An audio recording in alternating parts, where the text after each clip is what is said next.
Je sais que tu n'aimes pas cette riposte israélienne, mais pour le coup, utiliser le mot de terrorisme, vraiment, c'est pas possible. Si on avait vraiment des attaques ciblées, et si ce n'était uniquement que des terroristes qui étaient ciblés, vous pensez qu'on aurait le désastre humain à Gaza ? Non, mais vous pensez que si on avait eu une action vraiment ciblée au Liban, on aurait eu une petite fille de 10 ans qui est morte à cause des beepers ? Vous pensez que les Libanais aujourd'hui qui sont frappés par les bombardements sont tous du Hezbollah ?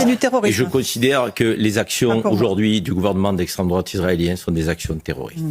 Donc à partir du moment où vous bafouez le droit international, à partir du moment où vous poussez des populations civiles à se déplacer, à partir du moment où vous frappez des civils de part et d'autre, je trouve aujourd'hui que nous ne devrions pas appeler ça une guerre. Une guerre, ça a des lois, la Convention de Genève. Et il faut respecter certaines règles. Aujourd'hui, les règles ne sont pas respectées. Ni du côté d'Israël, ni du côté du Hezbollah, ni du côté de l'Iran. Le 8 octobre dernier... Non, mais avant le 8 octobre, il y avait encore une fois... Du 7, je vous parle du 8. Oui, le lendemain du 8, le Hezbollah, qui n'était pas parti